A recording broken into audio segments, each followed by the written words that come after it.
didalami soal unsur ya pasal ITE ataupun KUHP-nya ini apa saja tadi yang dari sisi terdakwa bisa meringankan?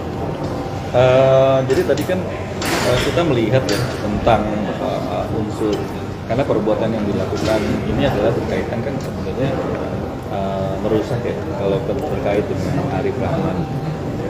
Karena dalam pengertian merusak di dalam pengertian yang dituduhkan kepada klien kami juga ada perbuatan mengcopy ya sama-sama yang sejatinya yang perbuatan menyalin itu yang kami pandang dalam pasal 32 pidana 8 di dalam unsurnya. Lalu kaitannya dengan merusak, kalau itu berkaitan dengan IT itu dilakukannya berkaitan jadi yang namanya cybercrime itu adalah computer based crime.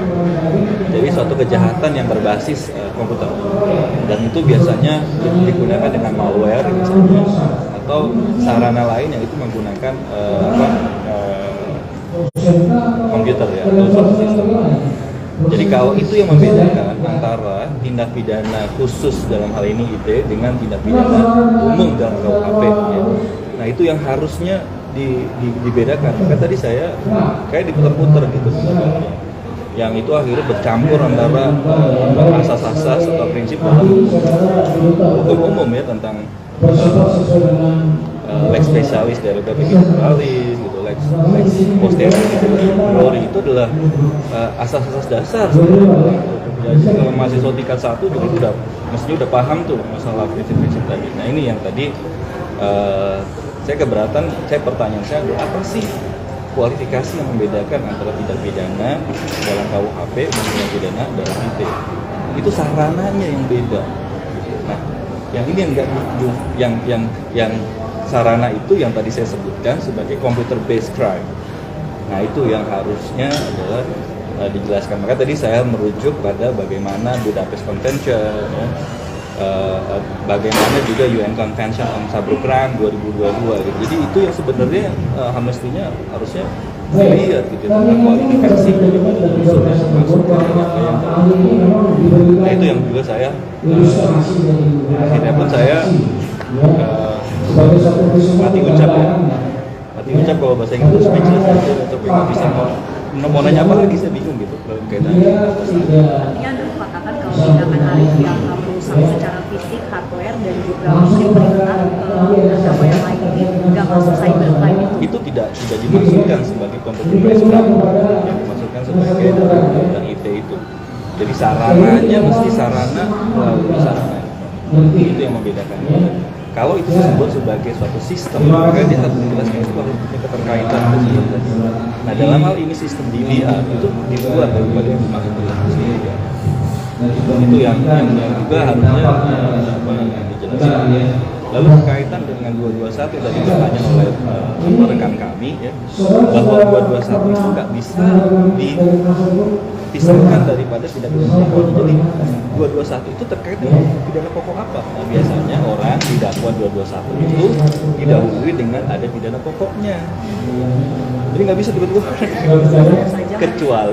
kecuali kalau itu adalah satu perintah daripada hakim, misalkan berkaitan dengan keterangan palsu ya. Nah itu biasanya perintah hakim, penentuan hakim harus diperintahkan. Nah, itu lain lagi dan kualifikasinya itu yang mungkin saya dalam pemahaman saya seperti itu gitu. Jadi ini yang makanya tadi ditanyakan oleh rekan soal ancaman yang sudah diakhirkan kalau ada ancaman bebas dari pidana. Jadi ya tadi kan pasal 55 itu adalah tentang penyertaan ya. Dan di penyertaan itu dalam teorinya ada dikenal namanya menyuruh melakukan dan disuruh melakukan. Teman-teman udah nyimak bagaimana Sambo sudah menyatakan bahwa itu saya yang perintahkan dan itu tadi ditanyakan juga oleh rekan kami kaitan dengan atasan bawahan yang itu masuk dalam kualifikasi pasal 48 tentang daya paksa, bahwa memang tidak ada pilihan lain dan itu diperintah oleh atasan. Nah, itu dalam teori daya paksa itu terpenuhi sebenarnya. Nah dalam hal ini tadi yang saya kutip adalah putusan Mahkamah Agung 1956 itu banyak dikutip berkaitan dengan bagaimana yang namanya orang yang disuruh melakukan itu tidak dapat bertanggung jawab secara pidana.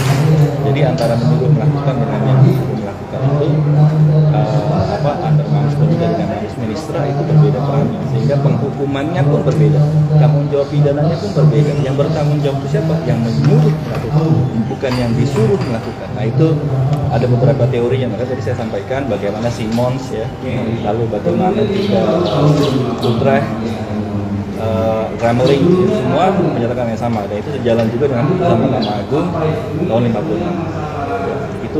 Itu sebagai landmark decision yang digunakan dalam melakukan penghukuman dalam konteks penjara.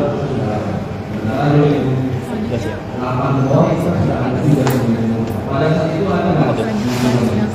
Besok itu jam 9 itu pemeriksaan terdakwa. Oh, langsung pemeriksaan terdakwa. Jadi pemeriksaan terdakwa dulu, baru minggu depan giliran kami mengajukan ahli ya, membuktikan. Jadi kita membuktikan minggu depan. Minggu depan kami udah siapin, ada ahli yang akan kami hadirkan. Siapa bicara? Perannya enggak, belum pidana. Jadi kita akan lihat tentang organisasi, tentang bagaimana perbuatan itu kayak apa. Untuk saksi meringankan sendiri? Kami sudah minta beberapa saksi meringankan berkaitan dengan kedinasan, tapi kami belum menemukan yang bersedia. Tapi makanya pun untuk karakter terhadap saksi karakter berkaitan dengan karakter daripada klien kami, banyak kami gunakan dari saksi mahkota yang hadir. Jadi saksi mahkota, makanya beberapa kali kami selalu menanyakan tentang karakter daripada kami, itu bagian dari evidence ya, karakter evidence sebagai dua cara dalam membuktikan, istilahnya karakter evidence. Terima kasih.